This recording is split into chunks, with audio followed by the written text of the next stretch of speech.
4장 말씀을 읽었습니다. 레위기 4장은 속죄 제사에 관한 말씀이에요. 특별히 네 가지 종류의 그 속죄 제사를 말씀하고 있습니다. 제사장을 위한 속죄 제사, 온 회중을 위한 속죄 제사, 그 다음에 족장을 위한 속죄 제사, 그리고 평민을 위한 속죄 제사, 이 네 가지 속죄 제사를 말씀하고 있는데, 이 네 가지 속죄 제사에 대해서 하나만 이해하면 나머지를 다 이해할 수가 있어요. 하나는 맨 처음에 기록된 제사장을 위한 속죄 제사입니다. 이것을 잘 이해하면 속죄 제사 전체를 우리가 이해하고 동일한 은혜를 우리가 누리게 될 것을 믿습니다. 자, 레위기서 4장 3절 말씀 같이 한번 읽어보겠습니다. 만일 기름 부음을 받은 제사장이 범죄하여 백성의 허물이 되었으면 그가 범한 죄로 말미암아 흠없는 수 송아지로 속죄 제물을 삼아 여호와께 드릴지니, 제사장을 위한 속죄 제사입니다. 그런데 제사장을 위한 속죄 제사 어떤 경우에 드리게 되었을까요? 제사장이 범죄하여, 제사장이 죄를 범할 때 속죄 제사를 드리게 되었습니다. 그런데 제사장이 죄를 범했다는 것은 구체적으로 어떤 죄를 의미하는 것입니까? 어떤 죄인지 4장 3절에서는 잘 나와 있지 않은데, 우리가 레위기서 4장 13절 말씀을 보게 되면 온 회중을 위한 속죄 제사가 기록되어 있어요. 그런데 이 회중을 위한 속죄 제사는 어떠한 경우에 속죄 제사를 드렸습니까? 부재 중에 범죄하게 될 때 속죄 제사를 드린 거예요. 마찬가지로 이 제사장의 속죄 제사도 부재 중에 여호와의 계명 중 하나라도 어기게 되었을 때 속죄 제사를 드리게 된 것입니다. 여러분들, 부재 중에라고 하는 것이 무슨 뜻입니까? 알지 못하는 경우에 뜻하지 않게 비고의적으로 죄를 지었을 때를 의미하는 것입니다. 여러분들, 예를 들어서 우리가 두 사람이 산에 벌목하기 위해서 올라갔는데 열심히 도끼질을 하다 보니까 도끼를 하나가 빠져서 옆 사람 머리에 맞게 되어서 그 사람이 죽게 되었어요. 이게 바로 부재 중에 해당되는 거예요. 고의로 사람을 죽인 게 아니지 않습니까? 실수로 죄를 짓게 되었을 때가 바로 부재 중이에요. 그래서 제사장이 속죄제를 지었을 경우에는 이와 같이 고의적으로 죄를 지은 것이 아니라 부재 중에 실수로 죄를 지었을 때 속죄 제사를 드렸다는 것입니다. 여러분들, 이것은 회중이나 평민이나 모든 사람들에게 다 적용되는 것입니다. 그렇다면 고의로 죄를 짓게 되었을 때는 어떻게 죄를 사함받게 되었을까요? 평일에 드리는 속죄 제사로는 죄 사함을 받을 수가 없었고, 고의로 죄를 짓게 되는 경우에는, 예를 들어서 누군가를 미워하고 계획적으로 살인을 했을 경우, 이것은 평일에 드리는 제사로는 속죄함을 받을 수가 없었어요. 그렇다면 어떻게 속죄함을 받았습니까? 1년에 딱 한 번 대속제일에 대속제사를 통해서, 대속제일의 속죄 제사를 통해서만 고의적인 죄는 사함을 받게 되었다라고 하는 것을 여러분들이 이해하셔야 되겠습니다. 여러분들, 제사장이 부재 중에 죄를 지었을 경우에 제물은 무슨 제물을 하나님께 드렸습니까? 흠없는 수 송아지로 속죄 제물을 하나님 앞에 드리게 되었습니다. 그런데 이 제사장이 드린 속죄 제물은요, 회중이 드렸을 죄를 범했을 때 드렸던 제물과 동일해요. 온 이스라엘 회중이 죄를 범했을 때 흠없는 수 송아지로 하나님 앞에 속죄 제사를 드렸어요. 그런데 이 제사장의 속죄 제물이 회중의 속죄 제물과 동일하다는 것은 하나님 앞에 그만큼 제사장의 죄가 무거웠다는 거예요. 제사장이 한 명이 지은 죄와 이스라엘 온 회중이 지은 죄를 하나님은 동일시하셨다는 것입니다. 왜 그렇습니까? 제사장은 영적 지도자이기 때문에 제사장 한 사람이 잘못되면 이스라엘 백성 전체가 타락할 수가 있잖아요. 그러므로 제사장 한 명의 죄가 무거웠고, 이 제사장 한 명의 죄가 사함받으려면 흠없는 수 송아지를 하나님께 제물로 드려야 했다라고 하는 것을 성경에 말씀하고 있는 것입니다. 4장 4절 말씀 읽어보겠습니다. 그 수 송아지를 회막문 여호와 앞으로 끌어다가 그 수 송아지의 머리에 안수하고 그것을 여호와 앞에서 잡을 것이요. 여러분들, 우리가 이 속죄 속죄 제사를 드리게 될 때는 죄를 범한 제사장이 흠없는 수송아지를 하나님 앞에 제물로 드릴 때 먼저 그 머리에 안수를 했어요.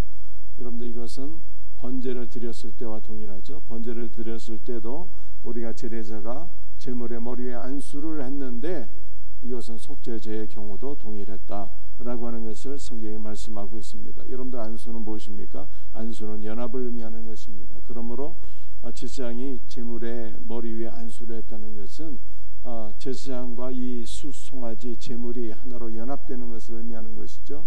그러므로 제사장의 죄가 이 제물의 전가가 되어서 이 제물이 죽음으로 말미암아 제사장의 죄가 사함받게 되는 것을 의미하는 것입니다. 여러분들 안수는 연합이에요. 그러므로 제사장이 제물 위에 손을 얹는 것은 이 제물이 죽는 것이 곧 제사장이 죽는 것이요, 제사장이 제물의 죽음을 통해서 생명을 얻게 된다라고 하는 것을 의미하는 것입니다. 그런데 이 제물, 속죄 제물, 흠없는 수송아지는 바로 예수 그리스도를 상징하는 것이잖아요. 그러므로 우리의 죄는 그리스도와 연합되어서 그리스도에게로 전가되어서 그리스도가 죽음으로 우리는 속죄함을 받고 그리스도의 죽음을 통해서 우리는 영원한 생명을 얻는다라고 하는 것을 말씀하고 있는 것입니다. 레위기 4장 5절과 6절 말씀 다 같이 한번 같이 읽도록 합니다. 기름 부음을 받은 제사장은 그 수송아지의 피를 가지고 회막에 들어가서 그 제사장의 손가락에 그 피를 치고 여호와 앞 곧 성소의 휘장 앞에 7번 뿌릴 것이며. 여러분들 이 5절과 6절 말씀은 독특한 말씀이에요. 왜 그렇습니까? 이것은 제사장이나 회중의 죄를 속할 때만 적용되는 말씀이에요. 족장이나 평민이 이 속죄 제사를 드렸을 때는 5절과 6절의 절차가 없습니다. 제사장과 회중이 죄를 범했을 때만 행해지는 속죄 제사의 특별한 절차들이에요. 자, 어떻게 하는 것인지 한번 말씀을 다시 한번 기억해 봅시다. 제사장이 죄를 범했을 때 수송아지를 하나님께 제물로 드렸습니다. 먼저 안수를 했습니다. 그 다음에 수송아지를 도살하게 됩니다. 도살하게 되면은 제사장이 양푼에다가 그 수송아지의 피를 담아서 그 피를 회막, 즉 성소 안으로 가지고 들어가는 거예요. 성소 안으로 들어가서 휘장 앞에 그 피를 7번 뿌리게 됩니다. 여러분들 이 휘장이라고 하는 것은 지성소와 성소를 나누는 휘장을 의미하는 것입니다. 지성소 안으로 들어가기 위한 그 휘장을 의미하는 거예요. 이해하시죠? 그래서 지성소 안으로 들어가기 위한 그 휘장이 있는데 그 휘장에 그 속죄 제물의 피를 7번 뿌리게 돼요. 이것은 두 가지 의미가 있는데 첫 번째 의미는 흠없는 수송아지의 피를 지성소 안으로 들어가는 그 휘장 앞에 7번 뿌린다는 것은 완전한 속죄를 의미하는 거예요. 우리 구주 예수 그리스도의 피가 우리에게 7이라고 하는 것은 완전 숫자잖아요. 완전한 속죄를 이루어 주셨다라고 하는 뜻입니다. 두 번째 의미, 여러분들 지성소는요 하늘 성소를 의미하는 것입니다. 그러므로 이 지성소에 들어가는 휘장 앞에 수송아지의 피를 7번 뿌리는 것은요, 우리가 그리스도의 피 안에서 하늘에 속한 자가 되었다는 뜻입니다. 우리는 하늘이 우리의 영원한 거처가 되었다는 뜻입니다. 그리스도의 피 안에서, 그리스도의 피 흘림 안에서 우리가 하나님 앞에 받아들임이 되어서 하나님 앞에 용납함이 되어서 우리가 그리스도의 피 안에서 우리의 영원한 거처는 하늘이 되었다라고 하는 것을 보여주는 것입니다. 그런데 이것을 바울이 에베소 2장에서 또한 말씀했어요. 우리는 그리스도와 함께 연합되어서 그리스도와 함께 죽게 되었고 그리스도와 함께 부활하게 되었고 그리스도와 함께 승천하게 되었고 그리스도와 함께 보좌 우편에 앉게 되었다라고 하는 것을 말씀하고 있는 것입니다. 여러분들 우리는 영원 차원에서 이미 그리스도와 연합되어서 그리스도와 함께 죽고 그리스도와 함께 부활하고 그리스도와 함께 승천하고 그리스도와 함께 하늘 보좌 우편에 앉아 있다라고 하는 것을 성경에 말씀하고 있어요. 그러므로 우리는 지금 이 땅에 살고 있지만 이미 우리의 영원한 처소는 하나님의 나라가 되었고 우리는 이 땅에 살고 있지만 하늘의 영광과 은혜를 누리는 존재가 되었다라고 하는 것을 성경에 말씀하고 있는 것입니다. 여러분들 이것을 믿음으로 취하셔야 됩니다. 우리는 하늘에 속한 자가 되었고 하늘의 은혜를 누리는 자가 되었고 영원하신 창조하신 하늘, 우리 주 예수 그리스도의 영광을 위해서 사는 자가 된 거예요. 이 믿음으로 하늘의 은혜를 누리며 주 예수를 위하여 살아가는 복된 성도가 되기를 예수님의 이름으로 축복합니다. 4장 7절 말씀 같이 읽어봅니다.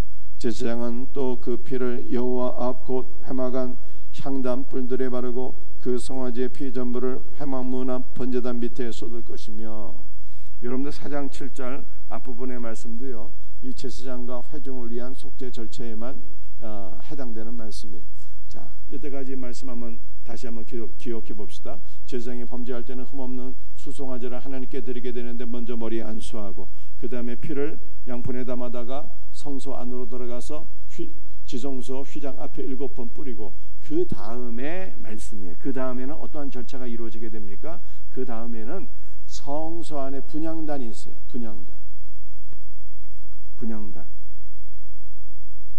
분향단에 있는데 그 분향단에는요, 귀퉁이에 4뿔이 달려 있습니다. 4 귀퉁이에 뿔이 하나씩 달려 있어요. 그런데 이 분향단의 뿔에 피를 발랐다, 이렇게 4장 7절에 말씀하고 있는 것입니다. 여러분들, 이 뿔이라고 하는 것은 능력과 권세를 가리키는 것입니다. 그리스도의 능력, 그리스도의 속죄의 권세를 말씀하고 있는 것이죠. 그런데 이 뿔에 피를 발랐대요. 여러분들, 왜 피를 바르게 되었을까요? 에레미야 17장 1절 말씀을 보게 되면 여러분들이 적어 놓으시고요, 에레미야 17장 1절 여러분들이 나중에 한번 찾아보시기 바랍니다. 유다의 죄가 분향단의 뿔에 새겨졌다, 이렇게 말씀하고 있어요. 여러분들, 이스라엘의 죄를 지게 되면 이스라엘의 죄가 분향단의 뿔들에 다 새겨지게 된다는 거예요. 여러분들, 이것은 무슨 뜻이겠습니까? 여러분들, 우리는 그리스도와 함께 연합되어진 자들인데 우리의 모든 죄가 그리스도에게 전가되는 거예요. 그리스도에게. 그래서 그리스도께서 우리의 모든 죄를 다 짊어지시고 십자가의 고난을 받지 않으셨습니까? 그래서 분향단의 4뿔은 그리스도의 능력, 그리스도의 권세, 곧 그리스도 자신을 가리키는 거예요. 그러므로 우리의 모든 죄가 그리스도에게 전가되었기 때문에 그리스도께 전가된 이 죄가 피로써 씻어지고 사해진다는 것입니다. 그러므로 제사장이 분향단의 뿔들에 속죄 제물에 피를 바르게 되었습니다. 그 다음에 4장 7절 하원절을 보니까 이제 제사장이 성소에서 나와서 성소의 뜰에 있는 놋제단,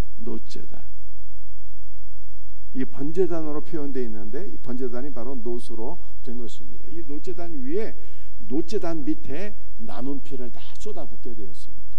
여러분들, 번제단 밑에 이 속죄제물에 남은 피를 다 쏟아붓는 것은 무엇을 의미하는 것입니까? 이것은요, 참된 회개가 무엇인가를 우리들에게 말씀하고 있는 것입니다. 여러분들, 시편에서 다윗은요, 하나님께서 우리에게 요구하시는 것은 상한 심령이라 그랬잖아요. 상한 심령.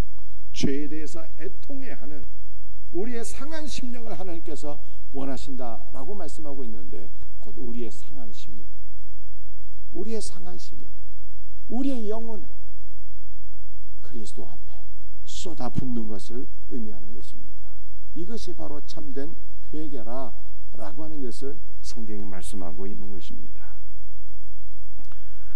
여러분들, 4장 8절과 10절 말씀 보겠습니다. 4장 8절 일부분을 제가 한번 읽어보겠습니다. 또 그 속죄물이 된 수송아지의 모든 기름을 떼어낼지니. 그 다음에 10절 말씀 보시겠습니다.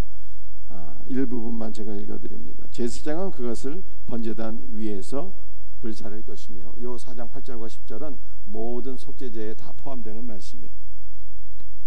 자, 이제 속죄제물의 피는 휘장 앞에 뿌리고 분향단에 그 4뿔에 바르고 그 다음에 번제단에 다 쏟아붓게 되었습니다. 그러면 이 제물에 무엇을 하나님 앞에 바치게 되었을까요? 제물에 내장에 낀 기름과 콩팥과 모든 기름을 떼어내서 번제단 위에 불사르게 되었습니다. 그런데 성경에서 말씀하고 있는 이 내장이나 콩팥은 인간의 감정의 원천을 의미하는 거예요. 모든 감정의 원천이 내장과 콩팥이에요. 4장 8절과 10절 말씀을 보게 되면 내장에 붙은 기름과 콩팥을 떼어내서 하나님 앞에 불사르게 되거든요.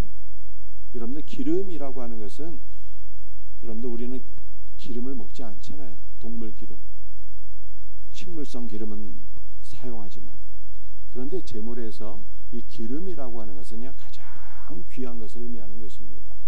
그래서 내장의 기름과 콩팥은 뭘 의미한다고요? 인간의 감정의 원천.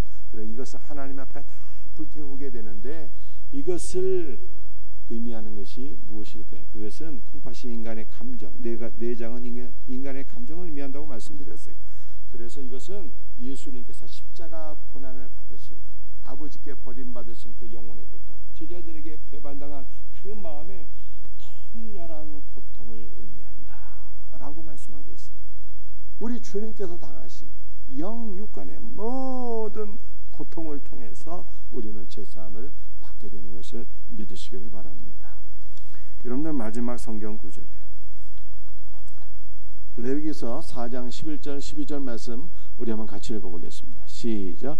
그 수송아지의 가죽과 그 모든 고기와 그것의 머리와 정강이와 내장과 똥 곧 그 송아지의 전체를 진영 바깥 재버리는 곳인 정결한 곳으로 가져다가 불로 나무 위에서 사르되 곧 재버리는 곳에서 불사를 지니라. 여러분들 이 말씀 잘 이해하셔야 됩니다.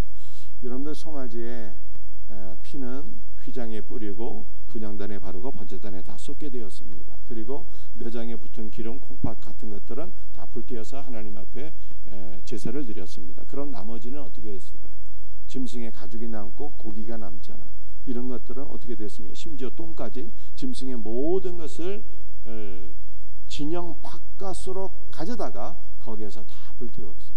여러분들 번제에서도 심지어는 번제의 경우에도 가죽은 불태우지 않았습니다. 가죽은 제사장의 몫이었어요. 그런데 제사장을 위한 속죄제, 회중을 위한 속죄제, 요 두 속죄제에서는요 모든 것을 다 불태웠어요. 진영 바깥에서. 성소가 아닌 진영 바깥에서 불태웠다는 것을 우리가 기억하셔야 돼요. 그렇다면 이것이 의미하는 바가 무엇일까? 이것이 의미하는 바가 무엇일까? 여러분들 다시 기억하셔야 돼요. 제사장과 회중을 위한 속죄제에서는 성소가 아니라 진영 바깥에서 짐승의 모든 것을 불태웠어요. 이것은 그리스도의 죽음을 의미하는 것인데요. 여러분들 우리 한번 예수님을 생각해 봅시다. 예수님께서 십자가 고난을 받으시고 죽으셨는데 성소 안에서 죽으셨어요? 예루살렘 성소 안에서? 아니면 성소 밖, 진영 밖, 영문 밖, 이스라엘 진영 바깥에서 예수님은 십자가의 고난과 죽으심을 받은 것입니다. 이것을 의미하는 거예요. 자, 그런데 이 제물의 모든 것이 불태워졌잖아요. 이것이 의미하는 것이 무엇입니까? 그것은 바로 예수님께서 우리의 죄를 다 짊어지고 죄의 몸이 되어서 진영 바깥에서 우리 예수님께서 고난과 죽으심을 당하실 것을 보여주신 거예요. 그러므로 저와 여러분의 죄는 어떻게 된 것입니까? 그리스도 안에서 다 불태워졌다는 거예요. 우리의 죄가 흔적도 없이 다 불태워진 것을 성경이 말씀하고 있어요. 얼마나 감사한 일입니까? 여러분들 이것을 믿음으로 취하세요. 나의 모든 죄는 그리스도께서 영문받 십자가에서 짊어지시고 죽으심으로 그리스도 안에서 나의 모든 죄는 다 불태워지고 이 믿음으로 살으셔야 돼요. 여러분들 그리스도께서 영문밖에서 죄의 몸이 돼서 죽으셨을 뿐만 아니라 우리의 옛사람도 그리스도와 함께 죽은 것을 말씀하고 있는 말씀이에요. 우리의 죄의 몸, 우리의 옛사람도 그리스도와 함께 죽어서 이제 우리는 어떤 사람으로 살게 되었습니까? 의인으로 살게 되었고 우리는 새 사람으로 살게 된 거예요. 새 사람으로 하늘의 생명을 누리며 살게 된 존재가 되었다라고 하는 것을 성경이 말씀하고 있습니다. 여러분들 오늘 본문, 오늘 이 제사장을 위한 속죄제사는 바로 우리를 위한 속죄제사인 것을 성경이 말씀하고 있습니다. 왜냐하면 베드로가 우리를 무엇이라고 말씀하고 있습니까? 저와 여러분을 왕같은 제사장이라고 말씀하고 있잖아요. 제사장을 위한 속죄제사는 우리의 속죄제사예요. 여러분들 제사장을 위한 속죄제사에서 여러분들 가장 중요한 거 두 가지를 기억하면서 오늘 새벽에 기도합시다. 속죄 제물의 피를 양푼에 담아서 지성소 휘장에 뿌렸어요. 7번. 그래서 우리의 죄는 완전히 속죄되었고 사함을 받게 되었고 우리는 하늘에 속한 자가 되는 거예요. 지성소는 하늘이에요. 우리의 영원한 거처는 하늘이라는 것입니다. 우리는 이미 하늘에 속한 자가 되어서 하늘의 영광과 은혜를 이 땅에서 누리게 되는 거예요.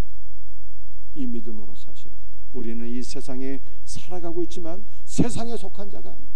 이미 세상을 떠나서 하늘에 속한 자가 되었기 때문에 하늘의 은혜를 누리며 하늘을 이신 그리스도를 위하여 살아야 되는 것입니다.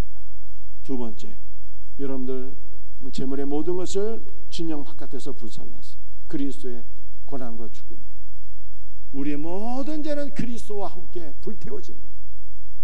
우리의 옛사람도 우리의 모든 죄도 다 소멸된 거예요. 그러므로 우리는 새 사람으로 살게 되었고 영원한 생명을 누리며 살게 되었고 참 하늘이신 그리스도를 위하여 살게 되었다 라고 하는 것을 성경에 말씀하고 있어요. 이 모든 속죄의 은혜를 누리며 우리의 영원한 거처가 하늘인 것을 누리며 여러분들 참 하늘이신 그리스도를 위하여 살아갈 수 있는 우리 복된 성도들이 다 될 수 있기를 주 예수의 이름으로 축복합니다. 기도하시겠습니다. 아버지 하나님 감사합니다. 오늘 레위기서 4장 제사장을 위한 속죄 제사의 말씀을 저희들이 믿음으로 누리게 하여 주옵소서. 주여, 우리는 속죄 제물이신 그리스도의 피가 휘장에 뿌려져서 우리가 온전한 죄사함을 받게 되었고 우리의 영원한 거처는 이 땅이 아닌 하늘이 된 것을 믿습니다. 하늘의 은혜를 누리며 하늘의 영광을 누리며 참 하늘이신 그리스도를 위하여 살아가는 자가 되게 하여 주옵소서. 주여, 그리스도께서 영문 밖에서 고난을 받으심으로 말미암아 우리의 모든 죄는 그리스도 안에서 다 불태워지게 된 것을 믿습니다. 우리의 옛사람도 그리스도와 함께 불태워지게 된 것을 믿습니다. 우리는 이제 새 사람이 되었사오니 이 세상에 속한 자가 아니라 새 사람으로서 하늘에 속한 자가 된 것을 믿으며 참 하늘이신 그리스도를 위하여 살아가는 복된 하루가 되게 하여 주옵소서. 오늘 이 새벽에도 하늘의 영광과 은혜와 생명으로 우리를 채워 주시옵소서. 하늘의 은혜를 누리는 복된 시간이 되길 원합니다. 그리스도와 하나로 연합되어지는 복된 새벽이 되게 하옵소서. 모든 것 감사하며 예수님의 이름으로 기도드립니다.